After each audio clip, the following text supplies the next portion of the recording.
अभी हम संत श्री राम साहब जी के बहुत ही सुंदर विचार श्रवण कर रहे थे। प्रातः उठो सुमिरन करो, क्या कर्म है सो कीजिए, है संग साथी और भी आदर से उनको दीजिए। क्योंकि जीवन हमारा अकेले नहीं है, जीवन के बहुत साझीदार हैं, संगी हैं, जिम्मेदारियां हैं। कई बार अबोधी लोग, अज्ञानी लोग सोचते हैं कि हमारा जीवन है, हम चाहे जैसा करें जैसा रहें, किसी का क्या अधिकार है। उन्हें समझाने लगो कि भैया ऐसा मत करो, मेरी कमाई है, मेरा जीवन है, मेरा घर है, मेरे बच्चे हैं, मैं चाहे जौन करूं। यात्रा कर रहे थे, एक स्टेशन पर पहुँचे तो एक पुरुष अपनी पत्नी को पीट रहा था स्टेशन पर ही, टिकट घर के सामने। वहाँ 50 लोग थे, टिकट ले रहे थे, भीड़ थी। अब वो आदमी बहुत शराब पी करके अपनी पत्नी को बहुत भद्दी भद्दी गाली दे रहा था। तो अब सब लोग तो भाई अब कौन किसको कहे, अब पति पत्नी है, वो खराब तो लग रहा था कि कैसा बेवकूफ़ आदमी है। उसी में फिर देख करके हम जैसे टिकट ले करके उस पार गए प्लेटफार्म पर, तो 2 आदमी आए, नौजवान थे, अभी 35 के करीब रहे होंगे। उसमें एक मुस्लिम था और एक और दूसरा था। तो दोनों आए, कहें महाराज जी हमारा ये थैला देखे रहिए। थैला ठीक है भाई रख दीजिए, कहाँ जा रहे हैं, हम आ रहे हैं बस थोड़ी देर में। तो लौट के आए उसी आदमी के पास, बस इस पार से उस पार आए और उसको फिर 2-3 झापड़ लगाए। तब वो खुद औरत हाथ जोड़ने लगी, भैया रहने दीजिए, मत मारिए मत मारिए, मेरा आदमी है ये। तो कहीं तेरा आदमी है, आदमी जैसे है, ये कोई अमेरिका नहीं है, चाइना नहीं है कि कोई ना हो, ये भारत है। तो ऐसा मत समझो कि औरत है, औरत का कोई नहीं है। तो कहे मेरी औरत है, मैं चाहे जो करूं। तेरी औरत है तो घर में औरत है। इस समय ये सबकी बहन है, सबकी बेटी है, सबकी नारी है, सबकी इज्जत है। तो बीच चौराहे पर तुम उसे ऐसा करोगे तो बेइज्जत करोगे। अरे भाई तुम ये 5 बच्चे पैदा करके आखिर ये मजदूरी करती है, जो कुछ कमाती है, तुम उसे शराब पी लेते हो, ले करके देते नहीं और लूट लेते हो उसे, तो क्या करे, परेशान रहेगी, मजदूरी करने जाएगी। तो बहुत डांटे उसे। तब वही औरत कहने लगी मत मारो भाई, मना की तो डांटे फटकारे और गए। तो हम लोगों के पास जाकर बताए। हम कहीं भैया कहाँ गए थे, कहीं बस उसी आदमी को ठीक करने गए थे, हमसे रहा नहीं गया। तो सोचे हम कि देखो आदमियों के अंदर चाहे जैसा भी हो, तो ये न्याय वृत्ति मन में, दया वृत्ति, धर्म वृत्ति रहती ही है। कोई भी इंसान हो, कहने को नवयुवक हैं, मुस्लिम हैं, लेकिन वो भेद नहीं माने, एक नारी के ऊपर द्रवित होकर के आखिर गए ही। वो अन्याय कर रहा था। तो अरे भाई ठीक है, तुम नारी हो, तुम्हारी पत्नी है, माना कि अब तुम्हारी बात मान लेना चाहिए, लेकिन अन्याय से कैसे मान ले।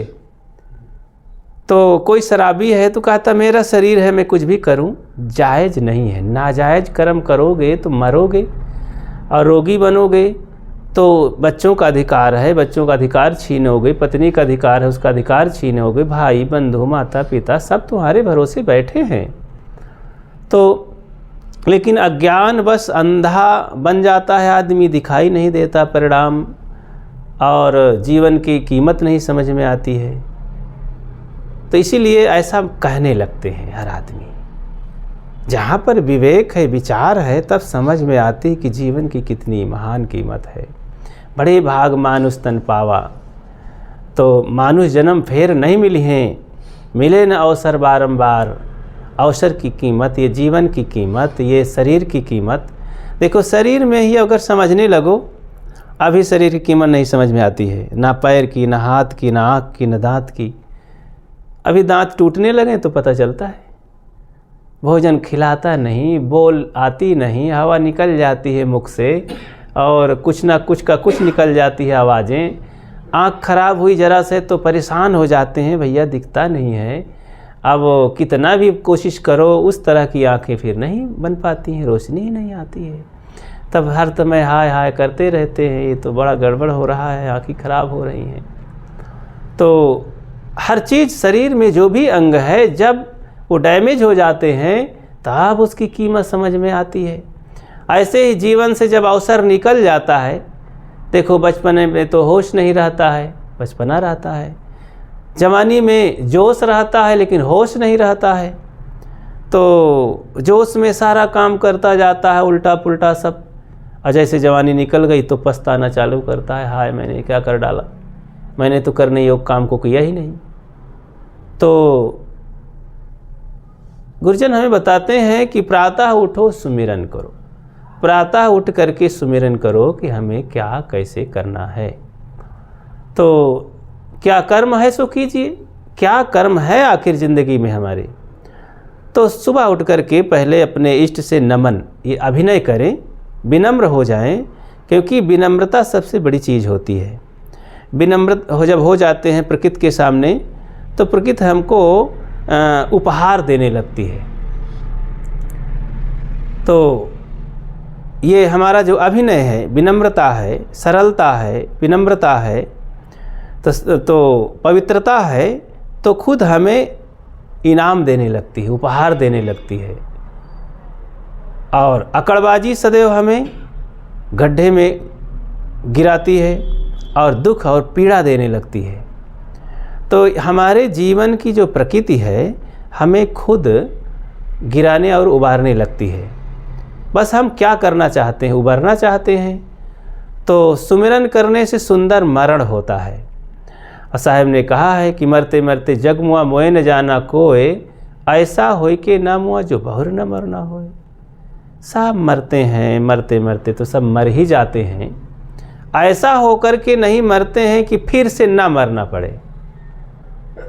तो अब इसी में चारों तरफ अगर ख्याल किया जाए तो सद्गुरु कबीर की वाणी इतनी महान है, इतना चिंतनीय है, विचारणीय है कि इस पर विचार किया जाए तो चारों तरफ का दरवाजा ही खुल जाता है। जो कुछ हम यहाँ मरने की बात नहीं, यहाँ सब कुछ करने की बात है। सब कुछ करते हैं लेकिन ऐसा नहीं करते हैं कि सब सारा कर्म ही छूट जाए हमारा। सब कुछ पढ़ डालते हैं लेकिन ऐसा नहीं पढ़ते हैं कि सब पढ़ना ही बंद हो जाए। सब कुछ पाते हैं लेकिन ऐसी चीज़ नहीं पाते हैं कि सब पाने का मूल्य ख़त्म हो जाए, कोई चाहना ही ना रह जाए। तो शाश्वत चीज़ें, शाश्वत जीवन, शाश्वत सुख की तलाश नहीं है, हम थोड़े में रह जाते हैं। उसके लिए साहब कहते अल्प सुख दुख आदि अवंता। विषयों के सुख में सुख तो है लेकिन थोड़ा है। देखो यहाँ कुछ भी मिल जाता है तो थोड़ा आनंद आता है और फिर गायब हो जाता है। तो अब उस आनंद में भूल जाते हैं हम। तो अब सदा रहने वाला आनंद को हम भूल जाते हैं। तो एक होता है कि महत्वपूर्ण कार्य, एक सामान्य कार्य, सामान्य कार्य को करते करते महत्वपूर्ण कार्य भूल जाता है, समय ही निकल जाता है। जैसे कि खास समय ये करना है हमको, हम बाज़ार गए, आज के भंडार घर में ये सब्जी नहीं है और अमुक चीज़ नहीं है खास चीज़, तो गए हम, तो और चीज़ें तो ले लिए बाज़ार में क्योंकि बहुत सारी चीज़ें हैं। तो हम कुछ इधर उधर की चीज़ें, बच्चों के खिलौने ले लिए और कुछ खरीद लिए सामान, लेकिन जो भंडार में खास ज़रूरत की चीज़ें उसे भूल गए और पैसे सब खर्च करके आ गए। तो अब यहाँ आए तो फिर परेशान हुए, तो फिर जाना पड़ेगा बाज़ार, पैसा भी ज़्यादा लगेगा और बाज़ार में समय देना पड़ेगा, दौड़ के जाना पड़ेगा फिर। और फिर जाएं और फिर इसी तरह खिलवाड़ में, खिलौने पिलौने खरीदने में, खाने पीने कुछ चीज़ें खरीदने में पैसा गंवा दें और जो ख़ास चीज़ हमारे भंडार में नहीं थी उसको फिर भूल जाएं। तो फिर आएंगे देखेंगे अरे ये अमुक चीज़ तो है ही नहीं, भोजन कैसे बनेगा, तो फिर जाना पड़ेगा।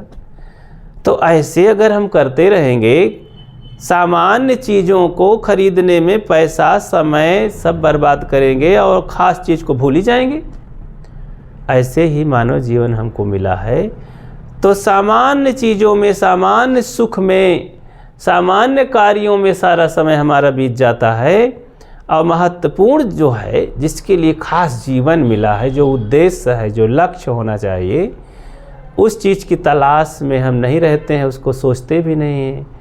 और थोड़े थोड़े सुखों में, थोड़े थोड़े चीज़ों में तो हम भूल जाते हैं। जैसे कि एक राजा एक खूंखार आदमी को, बदमाश को पकड़ करके जेल में डाल दिया। सामने जेल वहीं बना था, तो अब वो जेल में बंद था, आजीवन उसका कारावास हो गया।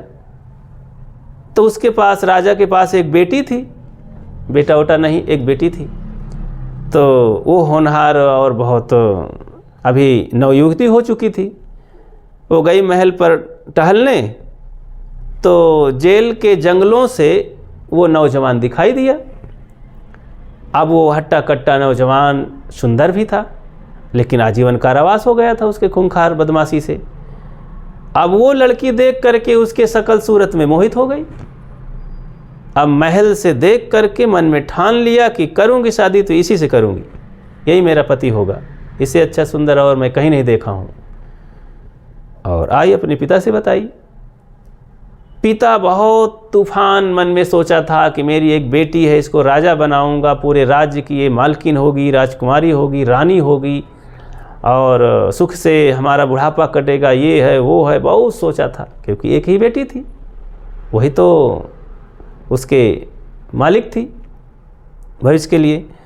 तो अब जब बताई तो एकदम से वो चौंक गया। अरे बेटी, ऐसा तू सोच रही हो, तो बदमाश है, ऐसे नालायक के साथ तूने निश्चय कर लिया शादी के लिए। अरे तेरी शादी तो मैं स्वयंवर रचूंगा, बड़े बड़े राजे महाराजे आएंगे और कोई महाराजा के साथ, राजकुमार के साथ शादी होगी। कहीं नहीं पिताजी, जो मेरा विचार है, जो मैं कह दिया सो कह दिया, नहीं उसके बिना मैं नहीं रह पाऊंगी, मर जाऊंगी। अब जब मरने के लिए हड़की दे दिया जाता है तो माता पिता सब मजबूर हो जाते हैं। तो उसने सोचा कि एक ही बेटी है, मर जाएगी तो ठीक नहीं, तो चल भाई कोई बात नहीं। पिताजी अब कहेगी, जब ये यही स्वीकार किया है, इसी को जैसा होगा भी ये जानेगी। तो जेल से निकाला उसको और ठीक ठाक किया। कहा कि देखो, अब तुम्हें जेल जाने की ज़रूरत नहीं, अब तुम्हें निश्चिंत होने की ज़रूरत है। मेरी बेटी के साथ तुम्हारी शादी होगी, तुम मेरे दामाद बनोगे, मेरे राज्य के तुम मालिक बनोगे, इसलिए अब निश्चिंत हो जाओ। अब तुम्हारा दुख दूर हो गया है, तुम अपने कर्मों को अब भूल जाओ। तो अपने कर्म को सुधार कर लो और मेरी बेटी के साथ तुम रह करके दामाद बन करके राजा का अधिकारी बनो। मैं तो बूढ़ा हो गया हूँ। तो सब कहा सुन करके और सब कुछ तैयारी हुई, शादी हो गई धूमधाम से। तो राज तिलक भी हो गया उसी समय। चलो भाई, अब मैं बुढ़ा हो गया हूँ, तुम ही मालकिन बनो। लड़की को राज तिलक कर दिया गया। अब शादी के बाद फिर क्या होता है, अब ज़माना बदल गया है ना, तो लोग शादी के बाद कुछ दिन के बाद लोग भ्रमण करने जाते हैं, क्या कहते हैं, हनीमून मनाने।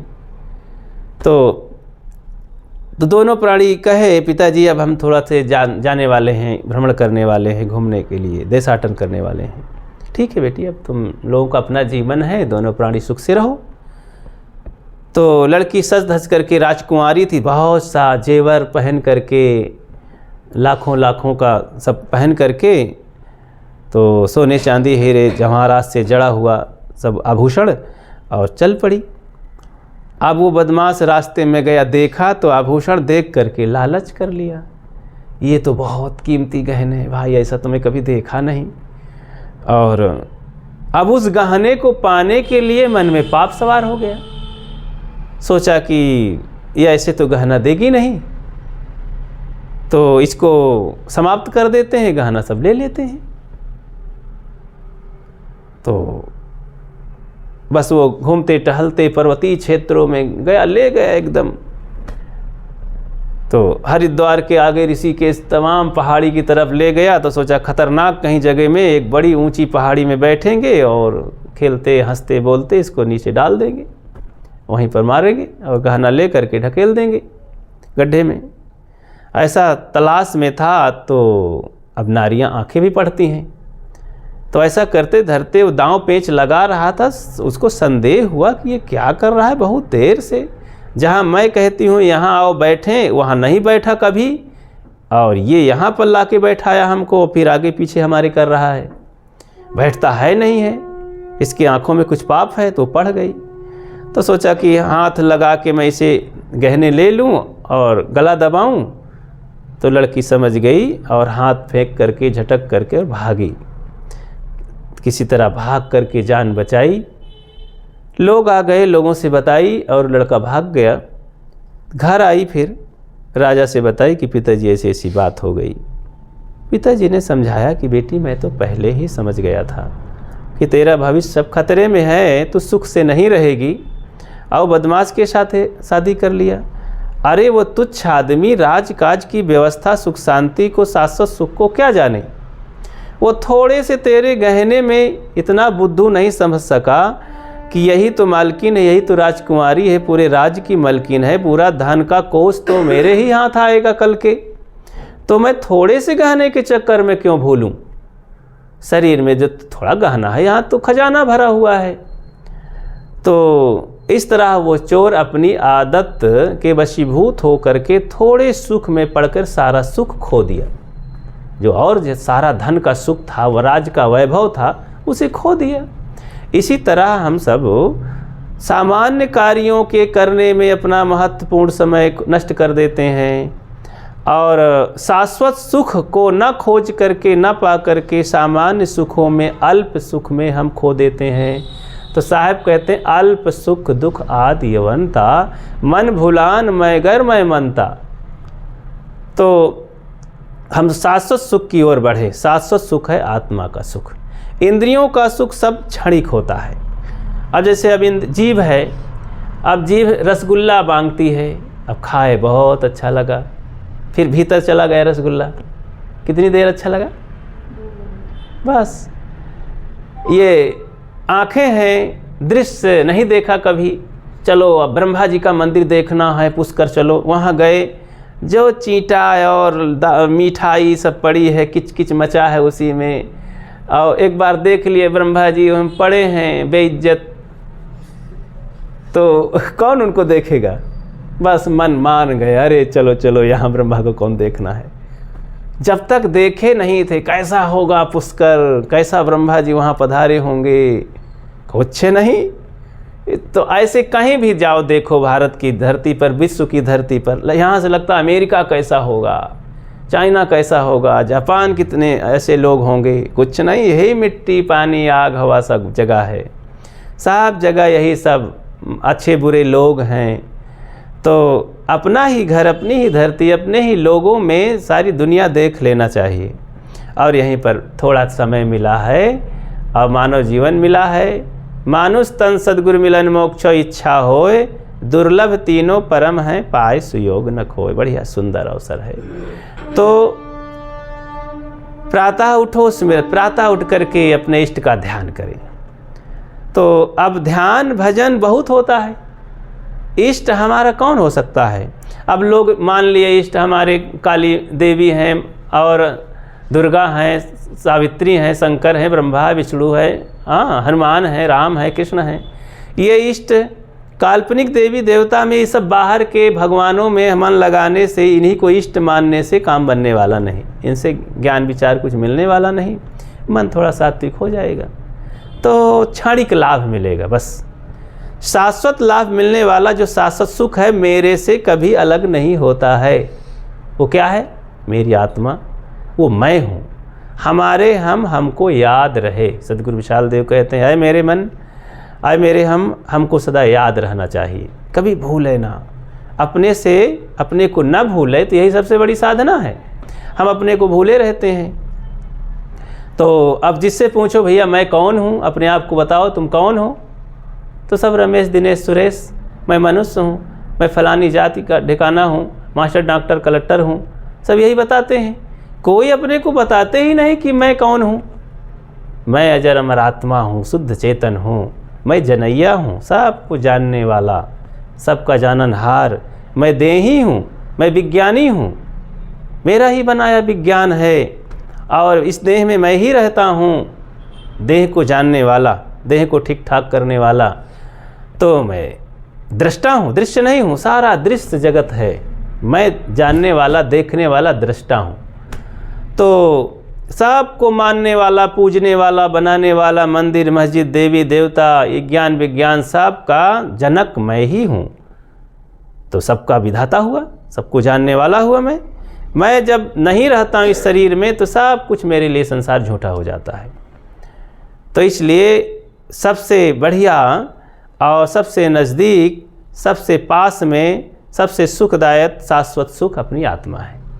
तो अपनी आत्मा से परिचय प्राप्त करें, क्योंकि वही अपरिचित है सदा से।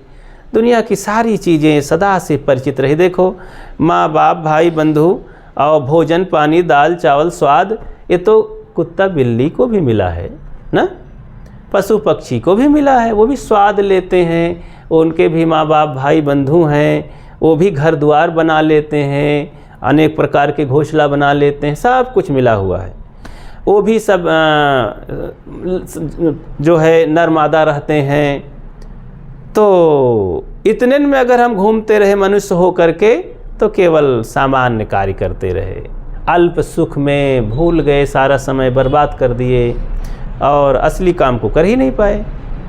तो इसलिए हम शाश्वत सुख को जाने और करने योग कार्य को करें। हाँ, संग साथी, और क्योंकि हम अकेले नहीं हैं, हमारे और साथी लोग हैं, वो आसरा सहारा मान रहे हैं, आधार मान रहे हैं कि इनकी वजह से हमारा भी जीवन सुखमय हो। क्योंकि ये धर्म बनता है, हम मनुष्य हैं तो हमारे भाई बहुत दुखी हैं, बहुत जीव सब पीड़ित हैं, सब अज्ञान के वशीभूत हैं, कुकर्म कर रहे हैं। तो ऐसा कुछ ज़िंदगी हम जिएं कि हमारी वजह से उनको कुछ लाभ हो, कुछ आदर्श बने, हमारी ज़िंदगी से कुछ सीख सकें। क्योंकि हम लोग देखो सीख रहे हैं, अपने पूर्वजों से बड़ा सहारा मिल रहा है। तो तभी तो कहते हैं सद्गुरु कबीर ऐसे थे, हमारे तथागत बुद्ध हजारों साल पहले हो गए, फिर भी आज याद करके उनको सीखते हैं कि ऐसा वो थे महान पुरुष। सभी महापुरुषों को देखो, दादाजी चले गए, अब उनको याद करते हैं, दादाजी रहे तो ऐसा समझाते थे, ऐसा रहते थे। तो बहुत सारी कुछ सीख लेते हैं अपने पूर्वजों से। तो हम भी ऐसा कुछ ज़िंदगी जिए, अच्छे से अच्छे वाणी चाल चलन संयम सदाचार सद्गुण ये सब सीखें, समझें कि शरीर के ना रहने पर और वर्तमान में हमें सुख मिले, शांति और सुखपूर्वक ज़िंदगी बीते, और ना रहने पर लोग सीखें समझें, कुछ अच्छे पद चिन्ह छूट जाएं यहाँ। तो ये जीवन की सार्थकता होगी, मानव तन की सार्थकता होगी।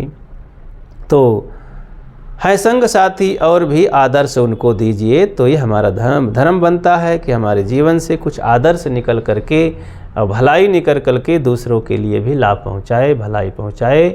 क्योंकि भलाई कर भला तो हो भला, भलाई करने वाले भलाई किए जा, बुराई के बदले दुआएं दिए जा।